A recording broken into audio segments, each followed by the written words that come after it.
Республикасынан келген, әр жерден келген қасиетті ағайындар, жерлестерім, Нұр Отан партиясының филиалы келген Қалиасқа мырза, Көксу ауданының ішкі істерінен келген, Ұзынағаш ауданының ішкі істерінен келген, жоғары прокуратурадан келген, әр сала ақпараттан келген қасиетті отанымыздың үшін қызмет істеп жатқан жолдастар, келгендеріңізге біздің осы басымызға осындай бір өрескел бір бұзақ адамдардың ауыр қайғы түсіргенінде келіп ортақтасқандарыңызға Алладан мың рахмет болсын.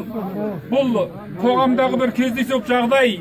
Бұны біз ұлтымыздың ішіндегі бір азсан адамдардың іші, бұны бізді мемлекетіміздің заңына, бұны жаппайық. Мемлекетіміздің адал заңы дұрыс. Мемлекетіміздің ата жұртымызға келдік. Құдайға шүкір, біз осы тәуелсіз еліміздің, осы отанымыздың азаматымыз. Бұл қоғамдық жағдай болса да бір ауыр жағдай болды. Жанымызға, барлықтарыңыздың жандарыңызға аядай батты. Соның үшін ешқандай ағайындар, сіздер енді сөйлемей-ақ қойды қойыңыздар, тәртіпті де бұзбаңыздар. Жаназа уақыты да болды. Ешқашан бұған күмән күдік білдірмеңіздер. Мына ұйымымызға, Нұр Отанға, елбасымызға, заңымызға рахмет. Бұдан кейін бұндай қылмыс әр отбасында болмасын. Бұл қылмыскерді ұстады, бәріміз атсалысты, көмектестік. Нұр Отан партиясынан арнайы адам шығарды. Бұл кісілерге мың рахмет. Ұзынағаш ішкі істері, Көксу ішкі істері, жаңа айттым, жалпыларыңызға рахмет. Енді елімізде, жерімізде мұндай жағдай болмасын. Отбасыларыңызда амандық болсын. Еліміздің осы 25 жылдығы гүлденіп көркейе берсін. Бұны сөз жоқ. Сені бұл қылмыстың ашылуына мемлекетіміздің ауыр жазасын қолданып, сол қылмыскердің түбіне дейін тексеріп беруіне мен өз басым сенем.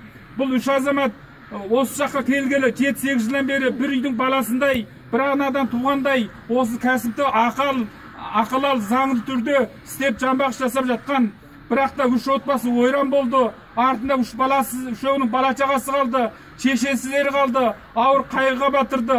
Оны тағы заң орны шешер. Соның үшін қылмыскерді ауыр жазаға тартатынына, қылмыскердің бірінші адамды өлтіргеніне, екінші мәйітті қорлағанына, үшінші соның малын ұрлағанына, төртінші соның техникасын ұрлап тыққанына, бұл ерекше ауыр қылмыс болды. Соның үшін заң саласының осыны ерекше дел оғып тудырып, жанында басқа адамдардың болмауын, соны түбеселі тексеріп беруін өтінемін. Барлықтарыңыздың осы қайғымызға ортақ болып, жылап еңіреп келіп жатқандарыңызға, арысы Астанадан, Қытай елінен келгендеріңізге рахмет айтамын. Ең біріншісі Нұр Отан партиямызға, осы заң саламызға мың рахмет айтамын. Ақпарат тілшілерге, журналистерге, сіздерге мың рахмет. Бұдан кейін бұндай жағдай әр отбасында болмасын. Халқымыз аман, жұртымыз тыныш болсын ағайын.